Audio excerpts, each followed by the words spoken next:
There are 3 people in my family who hurt me every single day.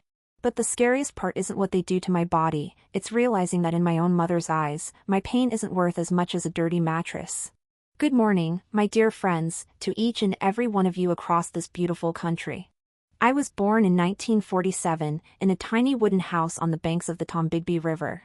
Back then, Tupelo was still clinging to memories of its former glory. The old colonial-style houses had peeling paint, and the cobblestone streets were sinking, but that sad beauty is etched in my heart forever. Our house was a bit outside town.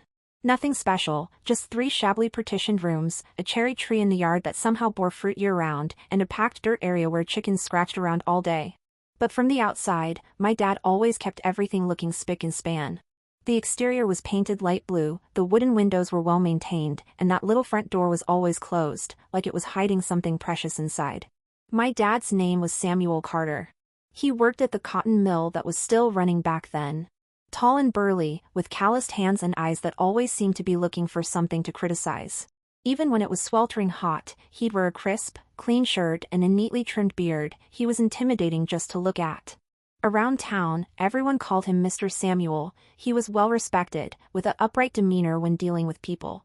Every Sunday he went to church, sitting in the same pew, his voice booming through the sanctuary as he sang hymns. But behind closed doors, he was a completely different man. My mom was named Martha, a tiny woman. Her hair was always pulled back in a tight bun, so tight it seemed to stretch the skin on her face. She walked and talked with her head down, as if the floor were some kind of treasure. Besides cooking and doing laundry, she spent all her time cleaning. Good grief, that woman was a total neat freak. Dust was her worst enemy. Our floors were dirt, but she swept them all day long, like if she swept hard enough, she could turn dirt into marble. My brother Leo was 2 years older than me. He was a carbon copy of my dad from the start, his walk, his condescending stare, his ability to make you feel tiny with just a few words. He got to go to school, I didn't. My dad always said, girls don't need much schooling. Just enough to be respectable and read the Bible. Then there was me, Ella. A scrawny little girl with lopsided pigtails, wearing dresses my mom sewed. Since I grew fast and fabric was expensive, my clothes were always too short. Back when I was allowed to go to school, I was invisible there. No friends, no playing at recess, I'd just sit in the corner, watching the other girls laugh and run, wondering what that kind of freedom felt like. At home, I learned early to make as little noise as possible. Walking on tiptoes, speaking in a whisper, never letting my utensils clink while eating. Any sound could set my dad off. That girl's nothing but a nuisance, even her breathing gets on my nerves. He'd complain. And whenever my dad complained, trouble was sure to follow. Around town, we were known as the Carter family of the Blue House. Everyone thought we were the perfect family. Dad working at the mill, mom keeping house, brother studying hard to make something of himself, and me, the good little daughter who helped mom and never caused trouble. But no one knew what it was like behind closed doors. I remember when I was about 9, my teacher told us to draw our homes. All the other kids drew bright, colorful pictures filled with smiling faces and hearts. I drew 4 stick figures, all with serious expressions, spaced far apart from each other. The teacher called my mom to school and said, "Mrs. Carter, Ella's family portrait is a bit unusual. Is everything all right at home?" My mom smiled, a smile that never reached her eyes. "Of course it is, teacher. Ella has such an active imagination, she gets these silly ideas sometimes." When we got home, my mom tore that drawing to shreds right in front of me. "Never do that again," she said, her voice filled not with anger, but with fear. "Never let anyone outside this house know what goes on here." That's when I realized what was happening in our house was wrong. So wrong it had to be hidden. But I didn't know just how wrong it was back then. We didn't have a TV, and the radio could only be turned on when my dad allowed it. The only entertainment we had was the stories my grandma told when she visited occasionally, which wasn't often, because my dad didn't like her. Grandma's name was Agnes, my mom's mom. She was tiny, with gray hair, and her wrinkled hands always smelled of anise. She told me stories of magic, of princesses escaping castles, of girls who turned into birds and flew far away. I hung on every word, imagining myself as one of those birds. Flying out the window, escaping the house and this life. "Grandma, are these stories true?" I asked her once. She took my hand and looked straight into my eyes. Child, sometimes we have to believe in things that aren't real to survive the things that are. I didn't understand then, but I do now, completely. Around town, we were the Carter family of the Blue House. At home, we were just strangers living under the same roof.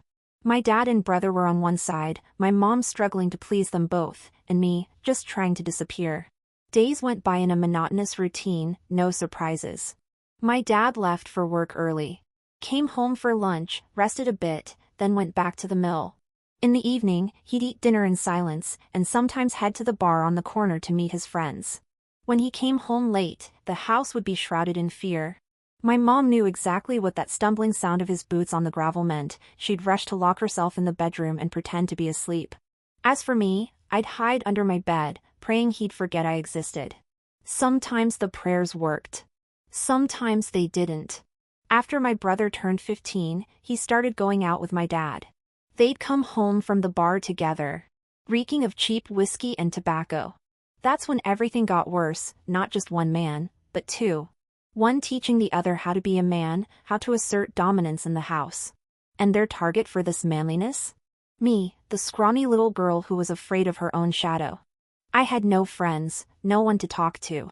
I missed school more and more, and the other girls thought I was weird. That strange girl from the Blue House, I heard someone say once. And they were right, I was weird. I didn't know how to play, how to really laugh, how to live like a normal kid. But I knew how to survive. I knew which floorboards creaked. How to move without making a sound, how to tell my dad's mood from the way he closed the door, how to curl up into a ball and almost cease to exist when danger loomed. When I was about 12, my body started changing. Things no one had ever explained to me, things that terrified me. The first time my mom saw the blood on my underwear, she just threw me some rags and said, "Now you're a woman. You have to be more careful." She didn't say what to be careful of, but I knew. The way my dad and brother looked at me had changed, and that look said it all. The walls of our house were made of wood and plaster. Thin enough to hear everything. Sometimes at night, I'd hear my parents talking, or rather, my dad talking and my mom occasionally responding. "That girl's starting to look just like your sister," he'd say. He was talking about my Aunt Doris, who'd run off with a traveling musician when she was 16 and never been heard from again. "Gotta keep a close eye on her, or she'll run off with any man who comes along." "Yes, Samuel," my mom would always reply, forever obedient, forever agreeing. I've seen the way men look at her in town.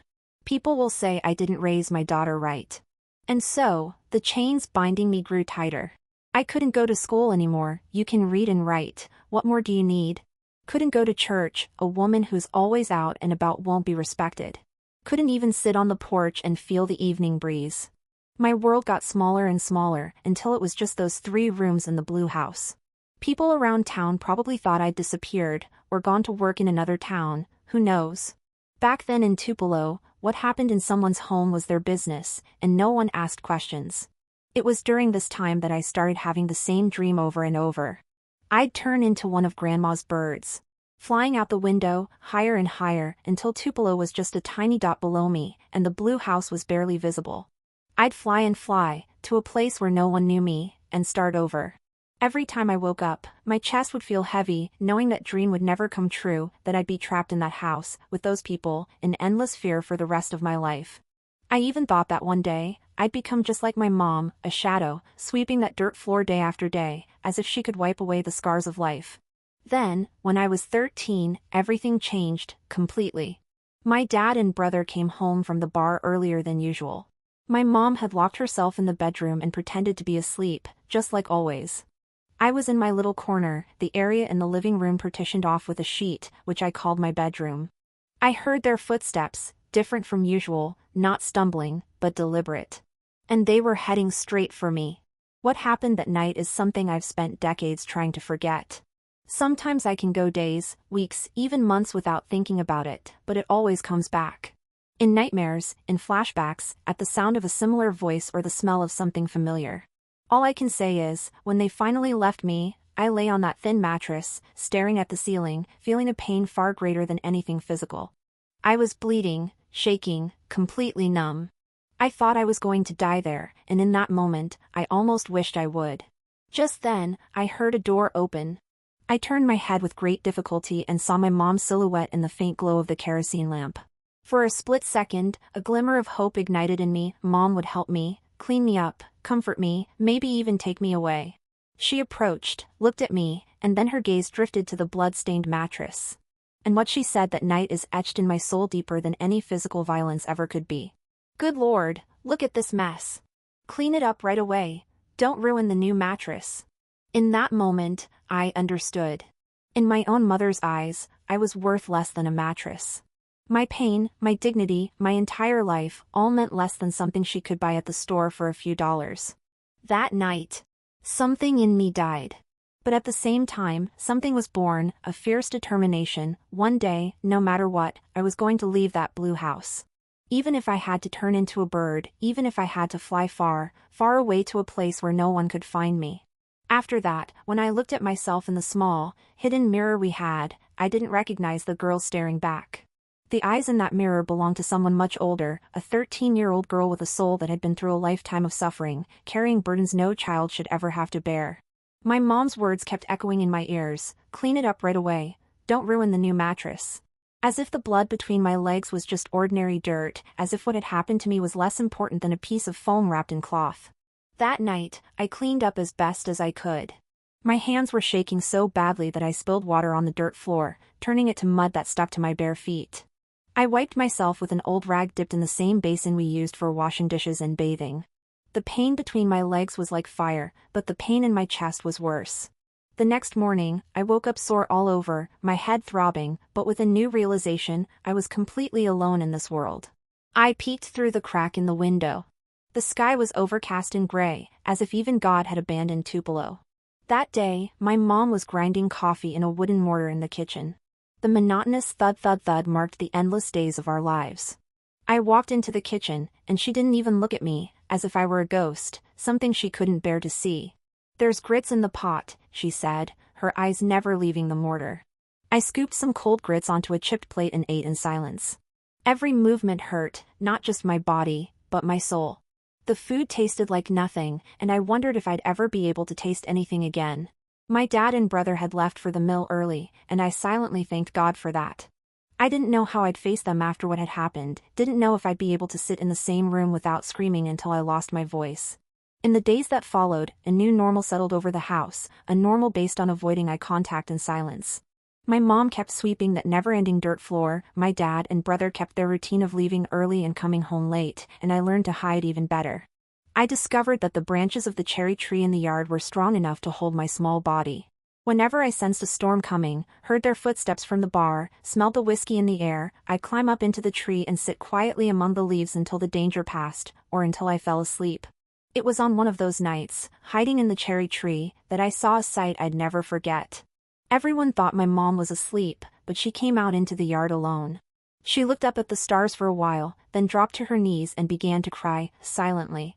Her shoulders shook, her hands clutching her chest, and she cried for nearly an hour without making a single sound. It was the first time I felt even a hint of pity for her. I realized she was a prisoner too, of that house, of that life. The difference was, she had chosen those chains, or at least accepted when someone put them on her. I never would. That night, perched on the cherry tree branches, I made a promise to the stars. One day, I would leave here. I didn't know how, or where I'd go, but I would go. And I would never, ever let anyone make me feel like I was worth less than a mattress again. I started planning my escape, even though I didn't really know what escaping meant. I was only 13, had no money, no place to go. The farthest I'd ever been was Memphis when I was 7, when my dad took us to visit relatives. I vaguely remembered busy streets, people rushing around, a sense of vastness that both terrified and fascinated me. Running away to a big city like Atlanta seemed almost as scary as staying, but I had to do something. I started collecting coins, pennies, nickels, scattered around the house, hiding them in a hole I'd dug under the cherry tree, wrapped in a piece of cloth. Weeks turned into months, and life at home stayed the same. During the day, it was as if nothing had happened. My dad came home for lunch, ate in silence, then took a nap in the porch swing.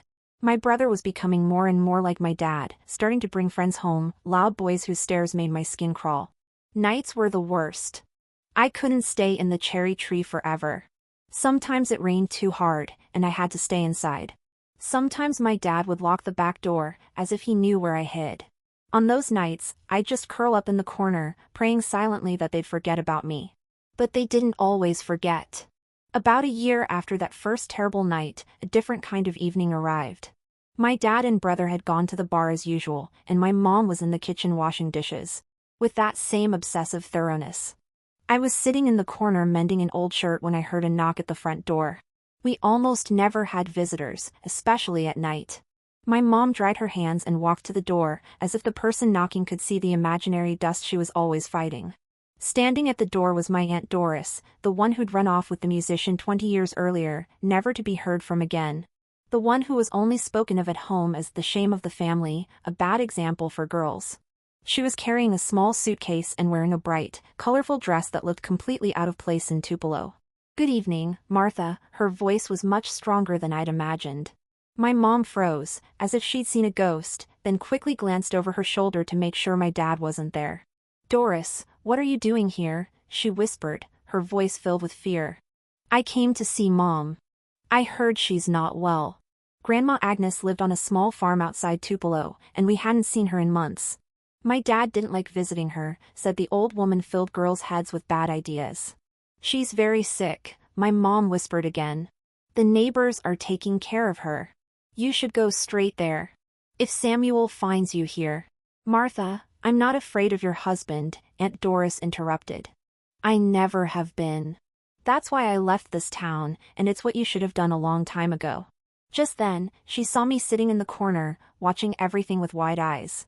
Her expression changed, surprise at recognizing me, sadness, maybe even guilt for leaving my mom all those years ago. "Is this Ella?" She walked into the house without being invited. My goodness, she's grown so much. The last time I saw her, she was a baby in a cradle. She walked toward me, and I instinctively shrank back.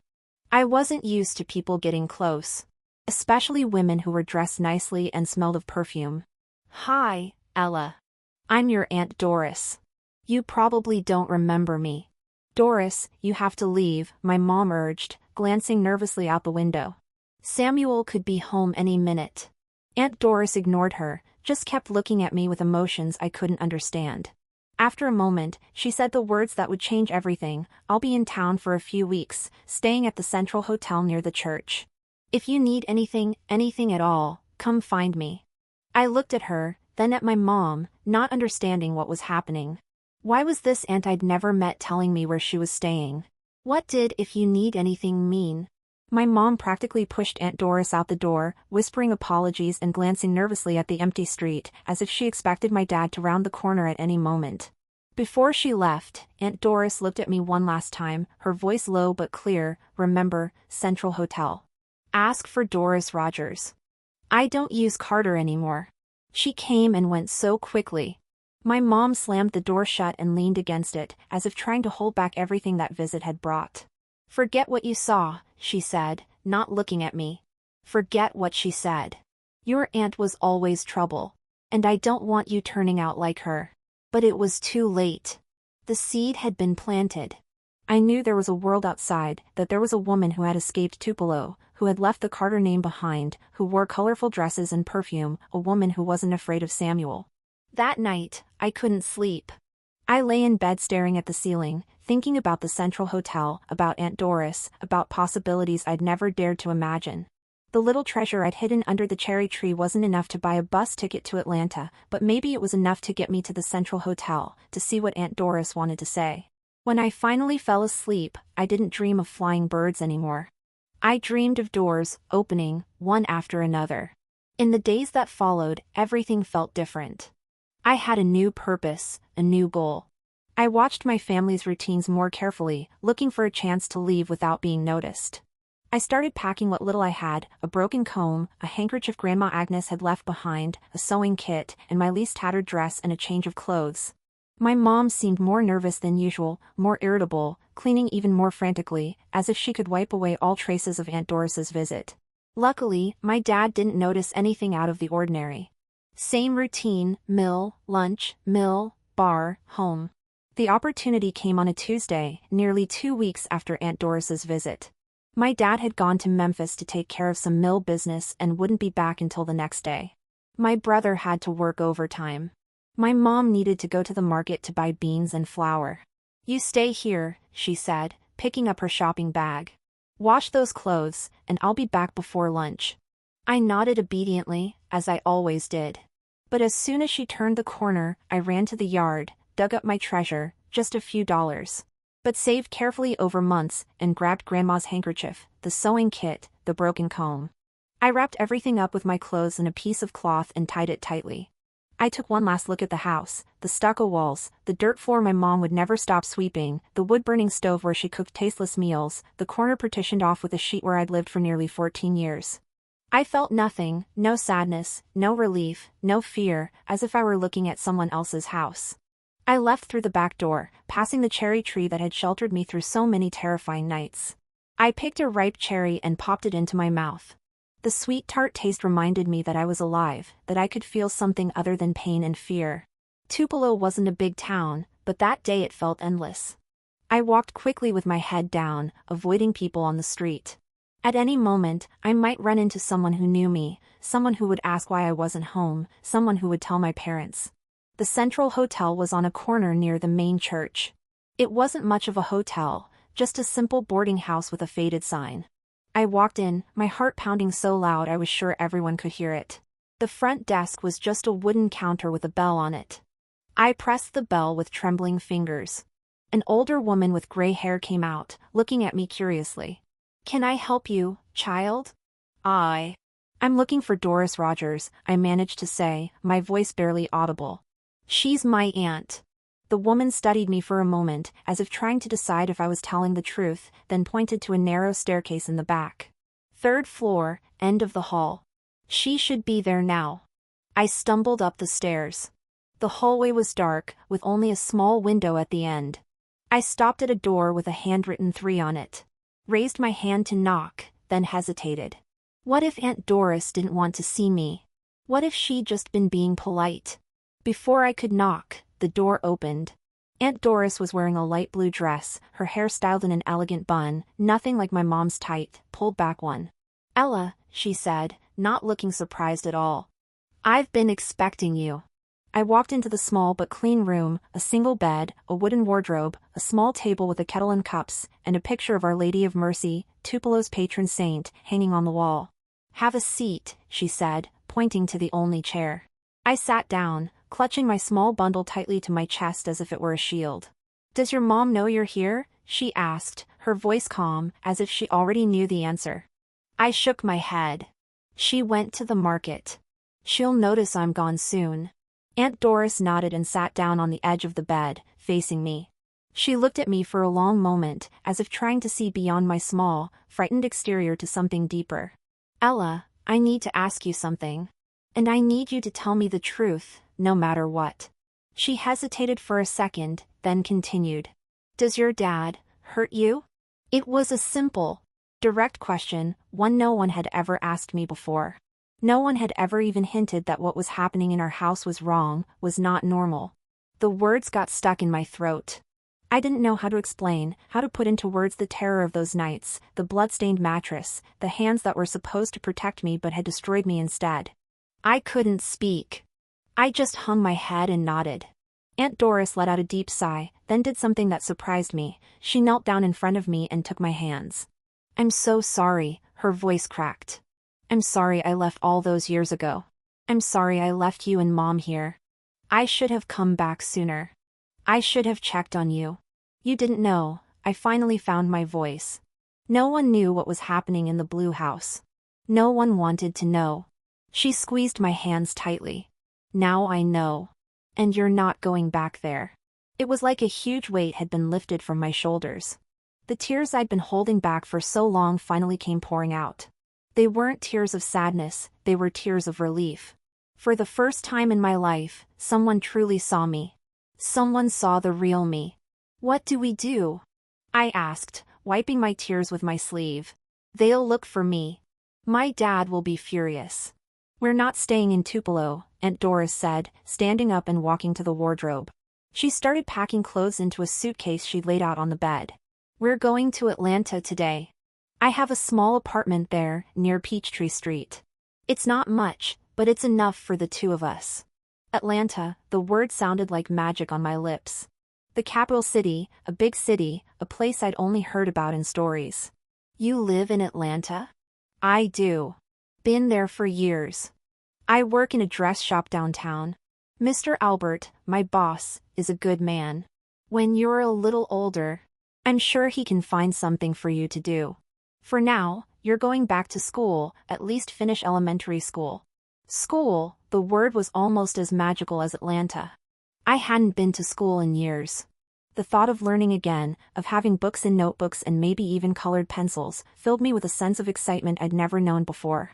As Aunt Doris packed, she told me about Atlanta, about her apartment, about how I'd come to love the city. I just listened, trying to process the sudden change, the possibility of a future I'd never dared to imagine. Once she'd finished packing, she sat down next to me again. There's a bus to Atlanta at 2 o'clock this afternoon. If we leave now, we'll just make it. But Ella, I need you to be sure, is this really what you want? To come with me? To leave Tupelo behind? I looked at her, the woman I barely knew, but who had given me something I'd been longing for my entire life, a way out, an open door, a chance. Yes, I answered without hesitation. It's the only thing I want. She smiled, a real smile, nothing like my mom's fake ones.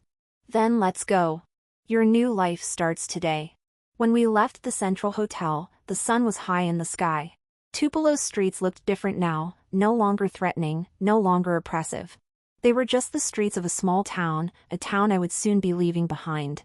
On our way to the bus station, we passed near the market.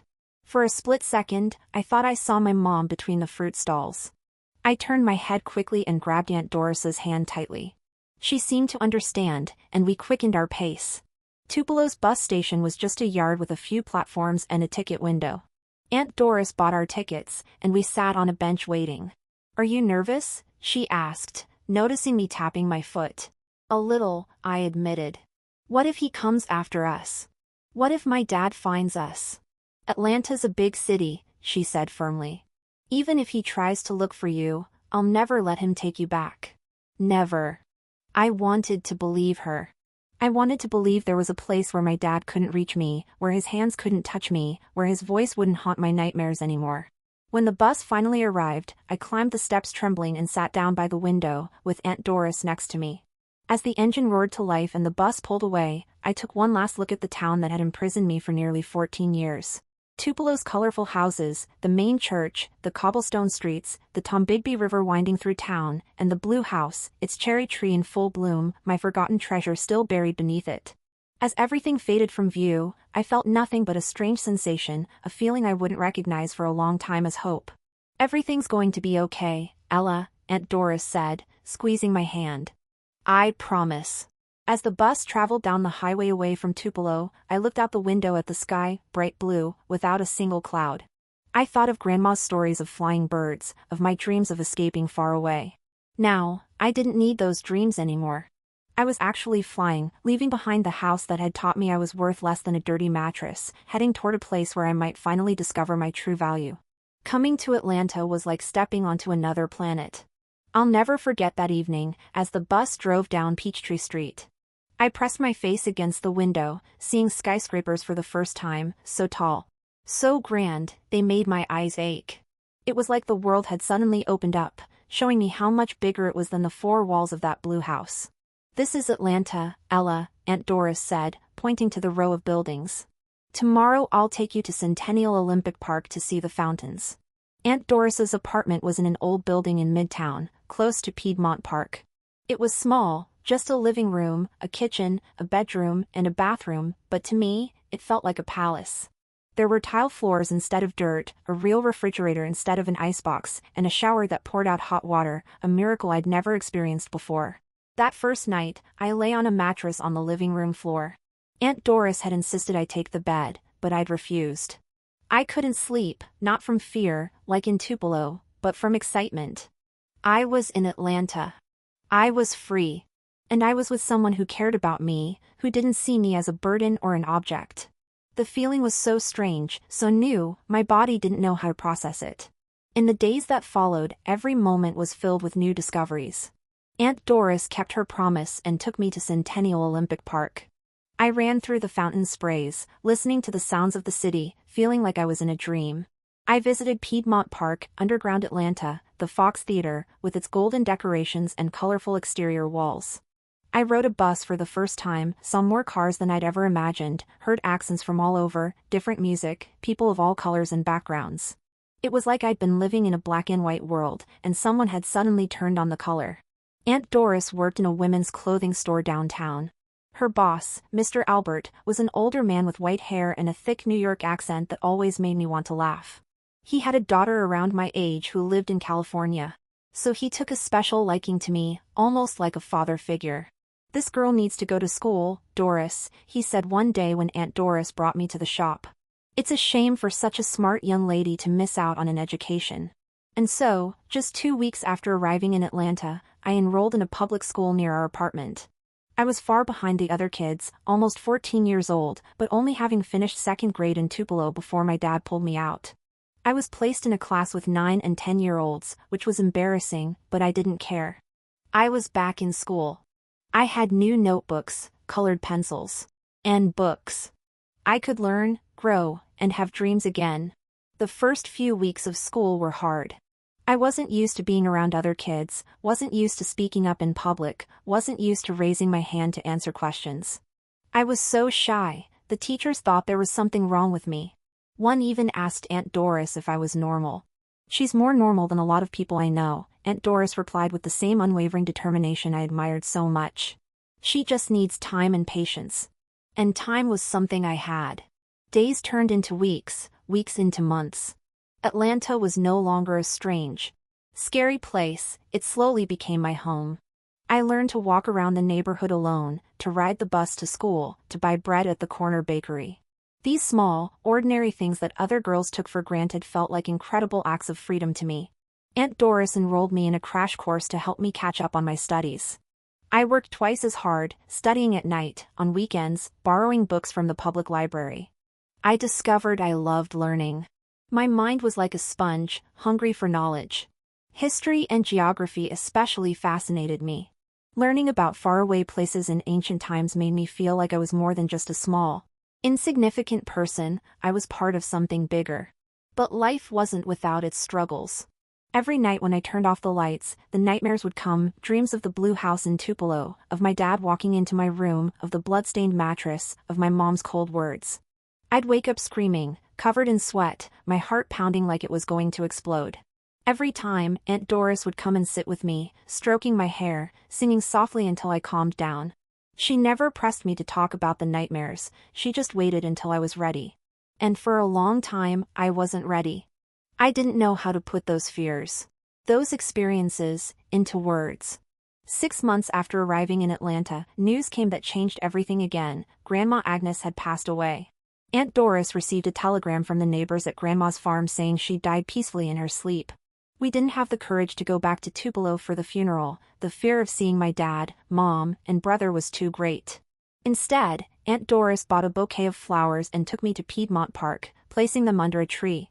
"This way, no matter where she is, she'll receive them," she explained. It was our way of saying goodbye to the woman who had filled my childhood with stories of escaping princesses and girls who turned into birds. After Grandma's death, I finally started to talk about what I'd been through, not all at once, but in bits and pieces, late at night when Aunt Doris and I would sit and talk. I told her about the constant fear, about the nights hiding in the cherry tree, about the hands that were supposed to protect me but had hurt me instead. Finally, a year after arriving in Atlanta, I told her about that night, the blood-stained mattress, the moment I realized I was worth less than an object in my own mother's eyes. Aunt Doris cried when she heard that, cried like a child, deep, soul-wrenching sobs. When she calmed down, she took my hand and said something I would never forget. "Ella, I want you to understand something. A person's worth isn't determined by how others treat her. Your dad, your mom, your brother, they don't get to define who you are or how valuable you are. You are precious just because you exist, just because you're alive, just because you breathe. No one can take that away from you." Those simple words were like rain on parched soil. It was the first time anyone had ever told me explicitly that I was valuable just for being me, not for what I did, not for being obedient, not for being quiet or invisible.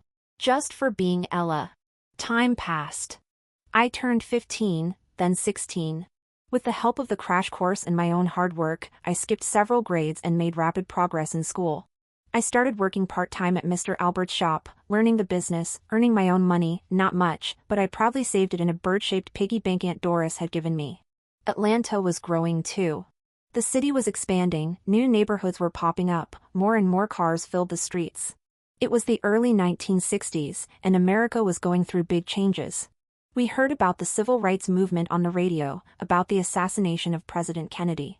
It was around this time, when I was 17, that I met Ben. He worked at a bookstore near Mr. Albert's shop, a quiet boy with round glasses and messy hair. He started lending me books, novels, poetry, political essays.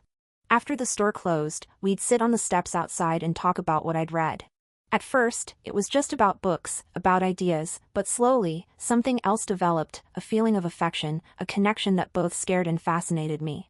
Ben was different from any man I'd ever known. He was kind, respectful, never invaded my space, never touched me without permission. When he finally worked up the courage to ask me to the movies, I panicked. The thought of being alone with a man, even someone like Ben, filled me with fear.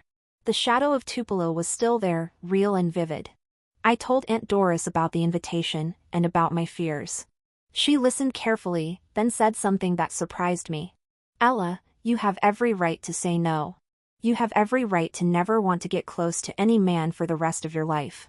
What you went through is more than enough to justify that. But you also have the right to try, to take a chance, to discover that not all men are like your dad and brother. The choice is yours, and whatever you decide, I'll support you. I thought about it for a long time, for days. I went back and forth in my mind. Part of me wanted to say yes, to get to know Ben better, to experience a kind of relationship based on mutual respect and kindness that I'd never known before. The other part of me trembled at the thought of being vulnerable again, of trusting someone again, of opening up my heart. In the end, I decided to take the chance. I agreed to go to the movies, but with one condition: Aunt Doris would come with us the first time. Ben didn't hesitate. He understood my fear without me having to explain it. On a Saturday night in 1964, I went on my first date. The movie was To Kill a Mockingbird, based on the book Harper Lee had written that Ben had lent me a few weeks earlier. Aunt Doris sat a few rows behind us, far enough to give us privacy, close enough to make me feel safe. During a particularly emotional scene in the movie, Ben took my hand.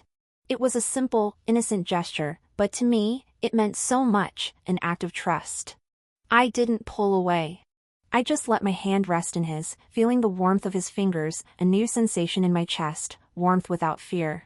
Looking back, those years in Atlanta were a time of discovery, not just of the world outside, but of myself. I realized I could be more than just a victim, more than just the scared little girl who'd run away from the blue house. I could be a student, a worker, a friend, maybe even someone's girlfriend. I could just be Ella, not the Ella defined by her past, but the Ella I chose to be. But life was never a straight, smooth path. In April 1968, Martin Luther King Jr. was assassinated in Memphis. The streets of Atlanta were filled with mourners and protesters. Colleges were thrown into chaos, and people took to the streets to march. Ben was a law student by then, and he was involved in the civil rights movement.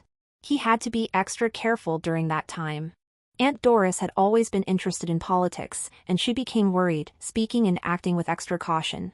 The atmosphere of fear that hung over the country reminded me of the days in the Blue House, never knowing when something terrible would happen, never knowing if something you said would spark a storm.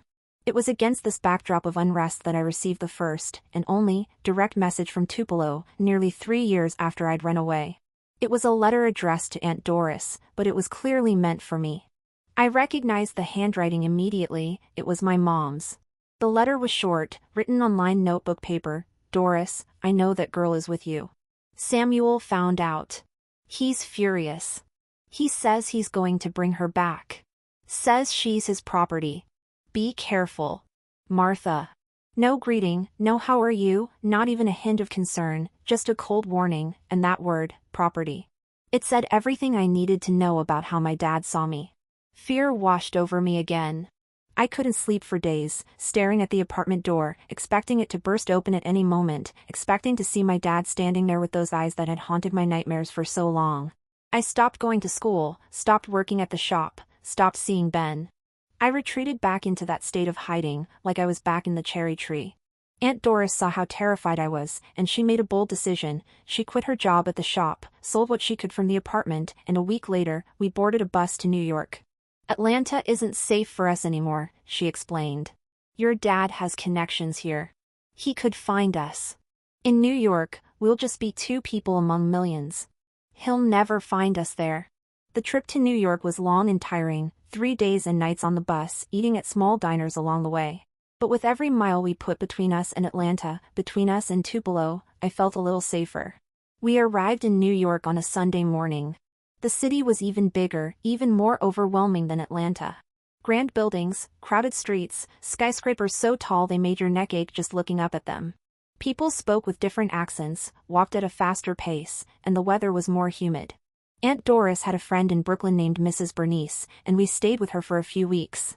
It was a small apartment, we slept on mattresses in the living room, but it was safe, far from Tupelo. A brand new start. Finding work in New York was harder. Aunt Doris eventually got a job as a sales clerk at a department store in Manhattan. Pay was lower than in Atlanta, and the conditions weren't as good, but we had no other choice. I was almost 18, and I needed to work too. Going to school would have to wait, survival came first. I found a job as a counter clerk at a bakery near our apartment, waking up at 4 a.m. every morning and coming home late in the afternoon, my clothes smelling of yeast, flour in my hair. After 2 months staying with Mrs. Bernice, we rented a small room with a kitchen in the backyard of a house in Queens. It was tiny, we had to share a bathroom with the other tenants, but it was our own space. We slowly the necessities, a 2-burner stove, a small refrigerator that made strange noises, 2 single beds. Life in New York was hard, but it was free.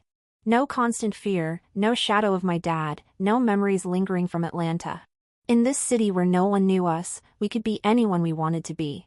I missed Ben, missed our conversations about books, missed the way he'd held my hand gently. For the first few months, we exchanged letters, but distance and circumstances slowly cooled that budding relationship. The last letter I received from him said he'd been accepted to Yale Law School and was moving there.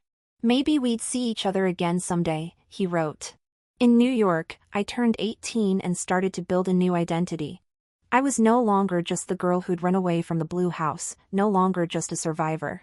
I was Ella, a young worker, someone who was eager to learn. I started studying again at night, having dreams and plans for the future, one of which was to have a business of my own someday, something small, but mine.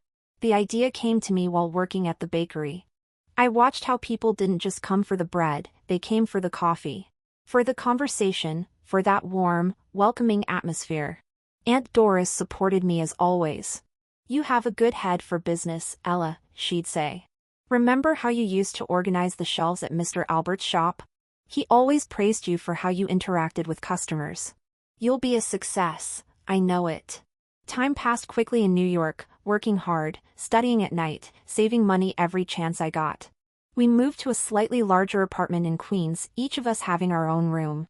Aunt Doris got a better job at a high-end fabric store in Manhattan, and I was still at the bakery, now promoted to manager. In charge of the entire morning shift. It was also in New York that I met Tom. He was the young man who delivered bread to the bakery, older than me, 25 when we met. He was a down-to-earth, hardworking guy with an easy smile and kind eyes. At first, we just talked during deliveries, but then he started waiting for me after work, walking me to the bus stop.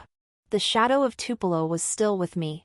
I still had nightmares, still got nervous when men got too close, still had days when I couldn't stand to be touched. But Tom was patient. He respected my boundaries, never pushed me to do anything I wasn't ready for. Our relationship moved slowly, cautiously. It was nearly a year before I allowed him to touch me beyond a kiss or a hug. Tom never complained, never asked me to explain the things I wasn't ready to talk about. He accepted my silences, my hesitations, my occasional withdrawals. Aunt Doris liked him a lot. "He's a good man," she said. "The kind who builds things up, not tears them down." In 1968, when I was 21, Tom asked me to marry him. At first, I panicked. Marriage meant living with a man, sleeping in the same house, being vulnerable again. It was something I'd sworn I'd never do. I asked him for time to think. And as always, he respected my decision. It was a difficult choice. Aunt Doris and I talked about it many times. I lay awake countless nights, crying as memories of the past flooded back. But in the end, I decided I wasn't going to let what had happened in the blue house define the rest of my life. I wasn't going to let my dad, even from a distance, continue to control my choices, my fears, my limits. I said yes to Tom, but with a few conditions. Aunt Doris would live with us, at least at first. We'd have separate bedrooms until I was ready, and he had to promise never to yell at me, never to lay a hand on me. No matter what. He agreed without hesitation. "Ella, I just want you in my life," he said simply. "In any way you're comfortable with." We had a small wedding at the courthouse, with only Aunt Doris and a few friends as witnesses. No church, no party, we didn't have the money, and I didn't care. What mattered was the promise, the commitment to take care of each other, to respect each other. We rented a 2-bedroom apartment in Queens, 1 bedroom for us, 1 for Aunt Doris. True to his word, Tom never pushed me. We slept in separate beds in the same room, a setup that would have seemed strange to many. But it worked for us. It wasn't until 6 months after we were married that I was finally ready for more intimacy. It wasn't easy. The ghosts of Tupelo would appear when I least expected them, making my body go rigid, sending my mind into panic. But Tom was patient, gentle, always letting me be in control, what happened, when it happened, how it happened. Slowly, I discovered that intimacy could be beautiful, could be pleasurable, could be based on mutual trust. This body that had been violated so many times could also feel joy, could form a genuine connection with someone who truly cared about me. It was a slow, gradual healing process. The invisible wounds never fully went away, some scars are permanent, but I began to make peace with myself, to take back control of my life, my body, my story. On a Saturday night in 1964, I went on my first date. The movie was To Kill a Mockingbird, based on the book Harper Lee had written that Ben had lent me a few weeks earlier. Aunt Doris sat a few rows behind us, far enough to give us privacy, close enough to make me feel safe. During a particularly emotional scene in the movie, Ben took my hand. It was a simple, innocent gesture, but to me, it meant so much, an act of trust. I didn't pull away. I just let my hand rest in his, feeling the warmth of his fingers, a new sensation in my chest, warmth without fear. Looking back, those years in Atlanta were a time of discovery, not just of the world outside, but of myself. I realized I could be more than just a victim, more than just the scared little girl who'd run away from the blue house. I could be a student, a worker, a friend, maybe even someone's girlfriend. I could just be Ella, not the Ella defined by her past, but the Ella I chose to be. But life was never a straight, smooth path.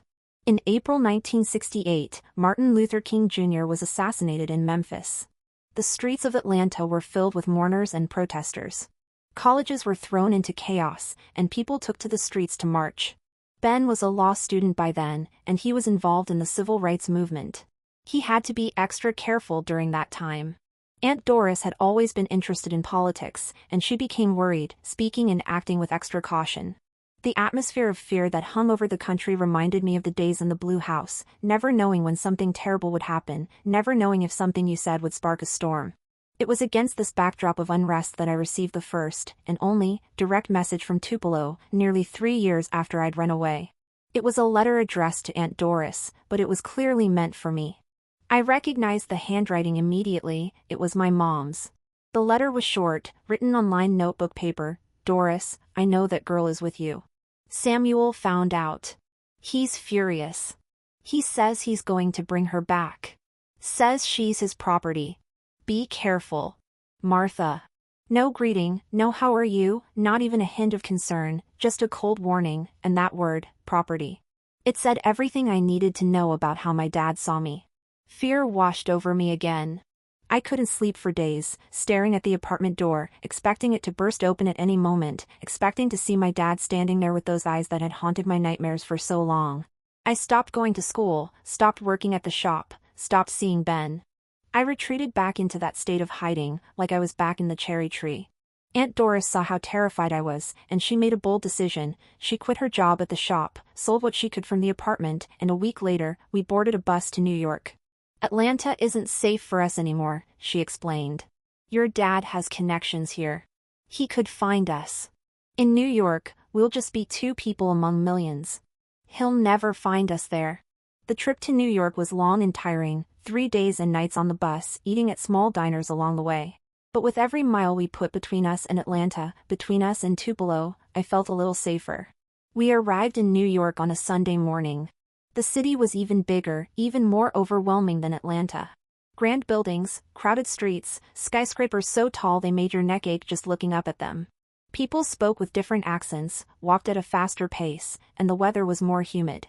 Aunt Doris had a friend in Brooklyn named Mrs. Bernice, and we stayed with her for a few weeks. It was a small apartment, we slept on mattresses in the living room, but it was safe, far from Tupelo. A brand new start. Finding work in New York was harder. Aunt Doris eventually got a job as a sales clerk at a department store in Manhattan. Pay was lower than in Atlanta, and the conditions weren't as good, but we had no other choice. I was almost 18, and I needed to work too. Going to school would have to wait, survival came first. I found a job as a counter clerk at a bakery near our apartment, waking up at 4 a.m. every morning and coming home late in the afternoon, my clothes smelling of yeast, flour in my hair. After 2 months staying with Mrs. Bernice, we rented a small room with a kitchen in the backyard of a house in Queens. It was tiny, we had to share a bathroom with the other tenants, but it was our own space. We slowly the necessities, a 2-burner stove, a small refrigerator that made strange noises, 2 single beds. Life in New York was hard, but it was free. No constant fear, no shadow of my dad, no memories lingering from Atlanta. In this city where no one knew us, we could be anyone we wanted to be. I missed Ben, missed our conversations about books, missed the way he'd held my hand gently. For the first few months, we exchanged letters, but distance and circumstances slowly cooled that budding relationship. The last letter I received from him said he'd been accepted to Yale Law School and was moving there. Maybe we'd see each other again someday, he wrote. In New York, I turned 18 and started to build a new identity. I was no longer just the girl who'd run away from the blue house, no longer just a survivor. I was Ella, a young worker, someone who was eager to learn. I started studying again at night, having dreams and plans for the future, one of which was to have a business of my own someday, something small, but mine. The idea came to me while working at the bakery. I watched how people didn't just come for the bread, they came for the coffee. For the conversation, for that warm, welcoming atmosphere. Aunt Doris supported me as always. You have a good head for business, Ella, she'd say. Remember how you used to organize the shelves at Mr. Albert's shop? He always praised you for how you interacted with customers. You'll be a success, I know it. Time passed quickly in New York, working hard, studying at night, saving money every chance I got. We moved to a slightly larger apartment in Queens, each of us having our own room. Aunt Doris got a better job at a high-end fabric store in Manhattan, and I was still at the bakery, now promoted to manager. In charge of the entire morning shift. It was also in New York that I met Tom. He was the young man who delivered bread to the bakery, older than me, 25 when we met. He was a down-to-earth, hardworking guy with an easy smile and kind eyes. At first, we just talked during deliveries, but then he started waiting for me after work, walking me to the bus stop. The shadow of Tupelo was still with me. I still had nightmares, still got nervous when men got too close, still had days when I couldn't stand to be touched. But Tom was patient. He respected my boundaries, never pushed me to do anything I wasn't ready for. Our relationship moved slowly, cautiously. It was nearly a year before I allowed him to touch me beyond a kiss or a hug. Tom never complained, never asked me to explain the things I wasn't ready to talk about. He accepted my silences, my hesitations, my occasional withdrawals. Aunt Doris liked him a lot. He's a good man, she said. The kind who builds things up, not tears them down. In 1968, when I was 21, Tom asked me to marry him. At first, I panicked. Marriage meant living with a man, sleeping in the same house, being vulnerable again. It was something I'd sworn I'd never do. I asked him for time to think. And as always, he respected my decision. It was a difficult choice. Aunt Doris and I talked about it many times. I lay awake countless nights, crying as memories of the past flooded back. But in the end, I decided I wasn't going to let what had happened in the blue house define the rest of my life. I wasn't going to let my dad, even from a distance, continue to control my choices, my fears, my limits. I said yes to Tom, but with a few conditions. Aunt Doris would live with us, at least at first. We'd have separate bedrooms until I was ready, and he had to promise never to yell at me, never to lay a hand on me. No matter what. He agreed without hesitation. Ella, I just want you in my life, he said simply. In any way you're comfortable with. We had a small wedding at the courthouse, with only Aunt Doris and a few friends as witnesses. No church, no party, we didn't have the money, and I didn't care. What mattered was the promise, the commitment to take care of each other, to respect each other. We rented a 2-bedroom apartment in Queens, 1 bedroom for us, 1 for Aunt Doris. True to his word, Tom never pushed me. We slept in separate beds in the same room, a setup that would have seemed strange to many. But it worked for us. It wasn't until 6 months after we were married that I was finally ready for more intimacy. It wasn't easy. The ghosts of Tupelo would appear when I least expected them, making my body go rigid, sending my mind into panic.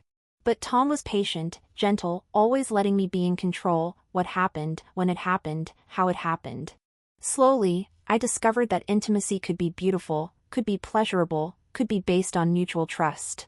This body that had been violated so many times could also feel joy, could form a genuine connection with someone who truly cared about me. It was a slow, gradual healing process. The invisible wounds never fully went away. Some scars are permanent, but I began to make peace with myself, to take back control of my life, my body, my story.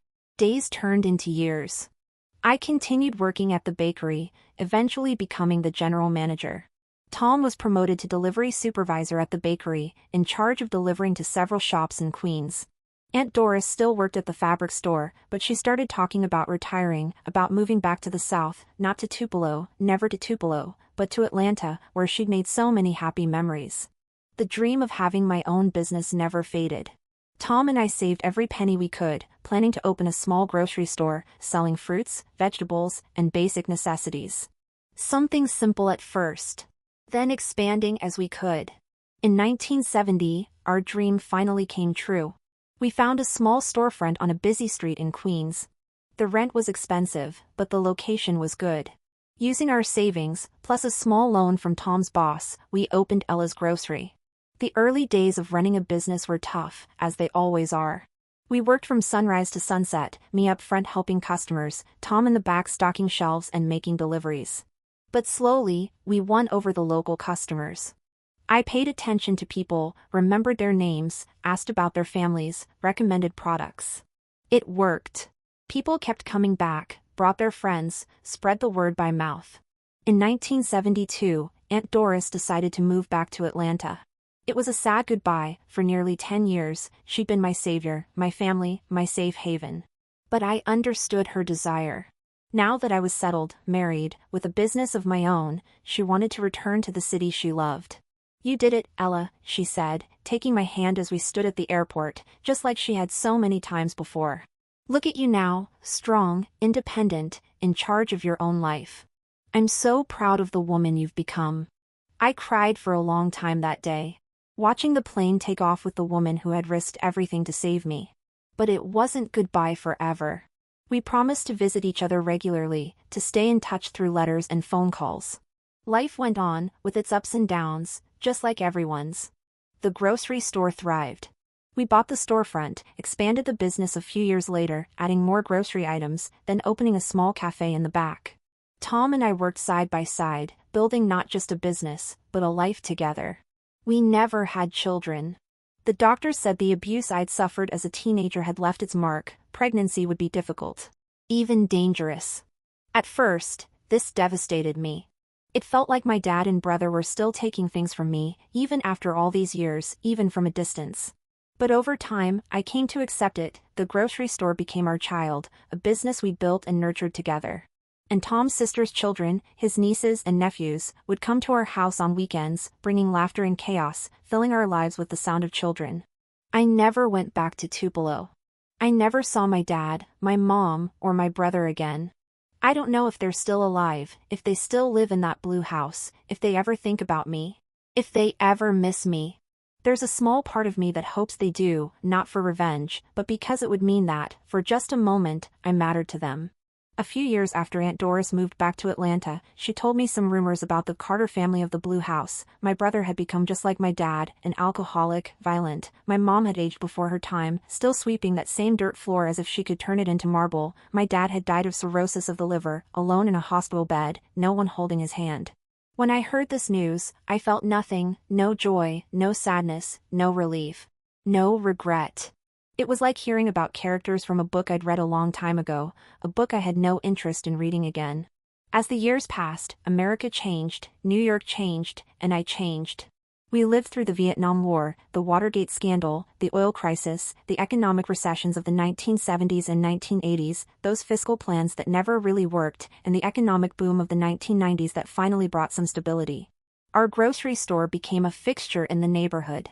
Everyone called me Mrs. Ella from the grocery store. The kids I'd served when I first opened the store grew up and brought their own children to buy fruit, to taste the coffee Tom brewed so carefully. Aunt Doris passed away peacefully in her sleep in 1998. I went to Atlanta for her funeral, saw some old friends, revisited some places that were important to me, but I no longer felt a connection to that city.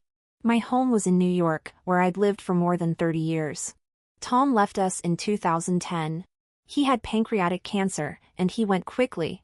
It was the hardest loss I'd ever experienced as an adult, the man who had taught me that love could be gentle, that intimacy could be safe, that marriage could be an equal partnership, not a prison. I ran the grocery store for a few more years, then decided to sell it.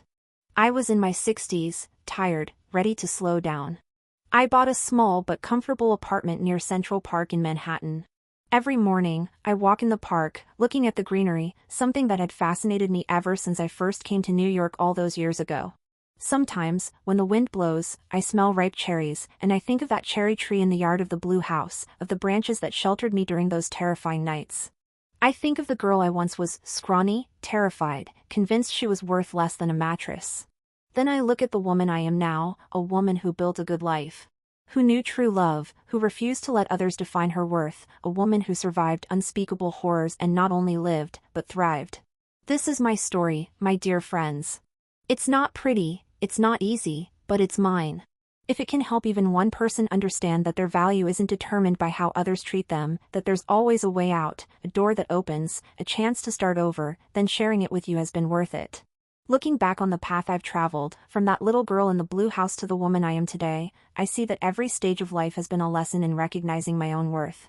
Leaving Tupelo with Aunt Doris was the first step. Discovering Atlanta was the first time I breathed the air of freedom. Fleeing to New York taught me that sometimes we need to start over more than once. Meeting Tom showed me that not all men are like my dad and brother. Opening that grocery store proved to myself that I could build something from nothing. Every small brick that went into building this life taught me, my value isn't in what others say about me, isn't in my mom's cold words about that blood-stained mattress, isn't in my dad's contemptuous gaze. My value is in myself, in my ability to survive. In my courage to start over, in my capacity to love and to build, even when I was broken. Aunt Doris was the first person who made me see that. You are precious just because you exist, just because you're alive, just because you breathe. No one can take that away from you. She told me that once. Those words were like a talisman during my darkest moments. Tom reinforced that truth with his patient love, his respect for my boundaries, his unwavering belief in my abilities. Our grocery store was more than a business, it was a tangible proof of this self-rebuilding. People came not just for the fresh fruit, not just for the coffee Tom brewed in the back, but because in that little store, they felt something special, the care, the respect, the genuine attention we gave every customer. We treated everyone like they mattered, because we knew how much that mattered. We never had biological children, that's true. The doctors confirmed what I'd always feared, the abuse I suffered as a teenager had left permanent physical scars. At first, I grieved deeply. They stole my past, I cried in Tom's arms one night. And now they're stealing my future. No, Ella, he replied with that simple wisdom that always surprised me. Your future has always been yours. Always. And there are many ways to build a family. And we did. Our family included the young people who worked with us at the grocery store, many of them new to New York. It included Tom's nieces and nephews, who filled our house with joy on weekends. It included the elderly customers who had no family of their own, who found companionship and a listening ear in our little store. When Tom died in 2010, the grief was deep, but different from when Aunt Doris passed away. Just as painful, but more peaceful. I'd had time to prepare, time to say all the things I needed to say. Time to cherish every moment. And I still had the children and grandchildren life had given us, not by blood, but by heart. I never went back to Tupelo. Never saw my dad, my mom, my brother again. I heard through Aunt Doris that my dad had died alone in the hospital, from cirrhosis. That my mom had stayed in the blue house, growing more hunched and silent, sweeping that same dirt floor day after day. That my brother had followed in my dad's footsteps in every way, working at the cotton mill, drinking too much, being violent. When I heard these things, I felt nothing. It was like hearing about characters from a book I'd read long ago. A book I had no desire to revisit. The most important lesson I've learned over the years is this: never let anyone define your worth. Not your parents, not your husband, not your boss, not strangers on the street. Your value is inherent, it comes from within, from your ability to love, to grow, to help others, to create something meaningful in this world. I've also learned that there's always a way out. Always. Even in the darkest, most desperate moments, there's always a door that opens, a path that appears, a hand reaching out to you. Sometimes you just need the courage to see that exit, to believe you deserve better, to take that first step toward freedom. To all of you who have listened this far, my dear friends, this is my story. It's not beautiful, it's not easy, but it's mine. If it can help even one person understand that their value isn't determined by the words or actions of others, that there's always a way out even in the most hopeless situations, that you can rebuild yourself even after being broken, then sharing it has been worth every moment. As my grandma Agnes used to say back in Tupelo, life doesn't always give us what we want, but it always teaches us what we need to know. Thank you for listening, my dear friends. God bless each and every one of you.